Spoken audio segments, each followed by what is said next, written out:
hanging out here in Lakeland Park with a guy with, if you've been around racing dirt or asphalt, you know this guy. Joe Marada lives right down the road. Just to give you an idea of where we are, behind him is 690. If you look to camera right, he's down the road just a little way, and so is the New York State Fairgrounds. Probably about 3 miles from here, Joe, something like that. Probably, maybe mile not even. Half. Mile and a half. All right. He always joked that he could walk to Super Dirt Week if he had to. How's everybody? How are you, Joe? I'm doing well. Can't complain. Waiting for racing. Yeah, it should be here pretty soon, by the way. How many years at Oswego now announcing? I know Roy's got you beat by a few years. How many for you? He's got me beat by quite a few. I think however long the small block supers have been there, that's how long I've been there. Oh, so 30 plus? Right around 30, I think. Yeah. Okay. I did some races prior to that, some special events, some trackside stuff, and all that stuff. Oswego was probably the first track I ever went to as a spectator. Really? And, boy, I got to tell you, I got eaten up by, this is auto racing. This is the place to be at. Why, what was the first thing that impressed you so much about Oswego? Speed, the competition, the talent of the drivers. It was just really good. Back then, I used to go to Brewerton and other places and stuff like that. First track, though, I ever announced that was at Fulton Speedway. Yeah, I remember that's the one thing Joe and I have in common, actually. That was your first track? Yep, very All first right, track. who won the first race you ever announced at? I have no idea because I didn't have any idea what was going on. My first race that I announced, the feature was won by Dutch Hogue. Oh, really? In the modifieds, and Jimmy Covell in the late models. Okay. Well, see, I wouldn't remember because I had no background coming in at that point. By the way, we want to thank Garofalo's Importing. They help us out with Oswego videos. And Rudy Plumbing is new on board right here in Central New York, whether you had a faucet change, a big project, or one of those 2 in the morning things. We've all had those, right, Joe? I need a plumber now. Oh, yeah, yeah. Just had a situation. Yeah, we did a couple of weeks ago ourselves. It was an easy fix, but Rudy Plumbing came over, so thanks to them. So make sure to look them up. So how was this past season at Oswego? Really good. Too short. I agree. I can say that. Too short, but really good. Had some great competition. As you probably know, Dave Schulich won the Super Modified Championship. And right down to the wire just about. Really? He broke his hand with a couple of races to go and actually sat out the last race but was ready to go back in the car in case he had to do it. And another one that really impressed me at Oswego this year was Allison Slode. I know. She got to win. Yeah, she got a win, but she also finished second in the International Classic, and that was right there. She was right there. She ran second just about the entire race and turned on just a great performance. Yeah. What else stood out in your mind? How are car counts and things of that? Because now we've got 3 divisions where a few years ago we just had 2. Were good, really decent. The 350 Super Division, that's the one that really is impressing me. And Josh Sikolik won the championship on that. And here's a guy that started with quarter midget Mike rods right down here at the fairgrounds and then graduated himself up. He ran in the small block supers and now moved up to the 350s. And one of the things that impressed me, right towards the end of the season, we had to come back on a Sunday, and the number 32 Super Modified Danny was Sewell's available. car, yep. Mo Lilly had to go back to Ohio. And they put him in that car, and he went out and turned 3rd fastest time. Amazing. And I think they told him to run at the tail of the pack, but he ran 10th. Yeah. And very impressive young man. Very, very impressive young man. I see his car is up for sale, and I don't know what's going to happen. Now, there has been some talk that he may be going to dirt racing, or he may be going up to super modified racing. So he opened some eyes, though, didn't he? Oh, he did. And he's a real nice guy. I've heard that. And I nicknamed him the Stick because he is as thin as a stick. Yeah.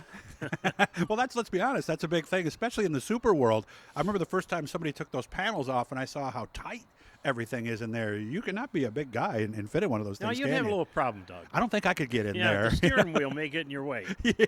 Well, I don't even know if I can get my butt in there, let alone everything else at this point. I know they had a lot of winged races. How were the winged races at Oswego? Winged races were really good, and one of the things that they're going to be starting out the season with this year, and forgive me if because this just came out today, they are going to have the Jim Champagne Memorial.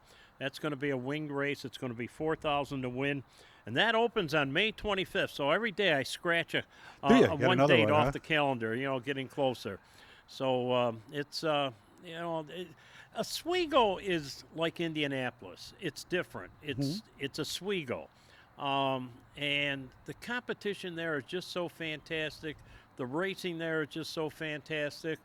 And I just get a thrill walking through the pit area prior to the race. I mean, and when you hear those big blocks and even the small blocks fire up, it's impressive. Yeah, and to see them with the wings on, because you think you've seen fast cars when you see the supers, but then you see them with the wings on, and they just go so deep. They pick up it's amazing to watch. There's going to be 5 wing races this year, and I don't have all the dates in front of me right now, but those are going to be very impressive. And some of the rules are going to change for the different races. They're going to have a wing race. They're going to have a wing race with the Oswego panels on them and so on. Oh. And then a non-wing race, and it's going to be a little. And I got to tell you, Doug, get a hold of John Nicotra. Okay, I just add him on. Yeah, he is the godfather of this. How's the 350 Super Division coming along? Because the car counts did go down a little bit this year, didn't they? From the because I thought that was going to be the next big I thing. really feel that is going to be the division of the future, without a doubt. The car counts now 17 to 20. Pretty good. Classic weekend, I think we were 24, somewhere up in there. And you got some great drivers, like I mentioned, Josh Sikolik, Kyle Perry, Dave Cliff, Jason Spalding, Rob Worth, Nick Barzee. There's a young guy that took a feature this year. Mm-hmm. And, of course, that's Michelle Barzee's son. Yep. So he's growing up around this. Yeah, and Talon Hawksby, a young hot shoe. Who his dad is, Joe Hawksby. Yep. Mm-hmm. And they have really put together some machinery there. And then Bobby Holmes and Tyler Thompson, they're all it's the class of the future. There's no question, no doubt about it. Mm-hmm. I really like the small block super division, with the engine straight up and so on, no wings and things like that. And, boy, they have put on some great competition this past year. And we're getting good numbers in there. It's good. It's you look at dirt modifieds and you go to a track and you see 30 cars and 35 cars and so on like that. But remember, they run Friday, Saturday, and Sunday. Right. Oswego only those cars run once a night unless you go out to Ohio or go Evans into New Mills, England maybe. I know they run like a couple Evans shows. Mills had some races, and they're going to have more again this year. Yep. So there's not a big area to draw from like there is with Sportsman, for example, where there's hundreds in New York State. Yes, exactly. So it's tough to keep those cars together. It's very expensive to keep those cars going. But, boy, I got to tell you, when they push those cars off and you smell the menthol, it's Oswego. It really is. And the other thing, for those of you guys who don't go up there, who might be more of dirt fans, they can't just order a front clip. They can't. A lot of these cars are one-offs. When you wreck them in the front, it might be weeks before you get it back, and you're going to need a fabricator. Yeah, and you know what's really great about this? A guy crashes in a qualifying heat or maybe in the hot laps or something like that, and you see so many of the other teams coming over and helping that certain driver out, and they borrow the front wing or they borrow this or a right rear or something like that, and it's just a great place to be at Saturday night. So what is the biggest thing? Then you told me what it initially was. We got about 2 minutes left. What is the biggest thing that keeps you going up there on Saturdays right now? Because you've been doing this a long time. Oswego, just the super modifieds, the roar of the engine, the smell of the methanol, up in the tower working with all the guys, and it's just absolutely, it's a disease, and I caught it and I can't get rid of it. And I'm catching it myself. I've been learning a lot. Joe knows that. I've been up there a lot more the last couple seasons. If you've never been, seriously, it's like nothing you've ever seen before. Incredibly dedicated drivers, incredible speed, and these cars are really something. Joe, I appreciate your time. I know you're super busy, so thanks a lot for showing up. I appreciate it. Hey, Doug, it's going to cost you, but thank you.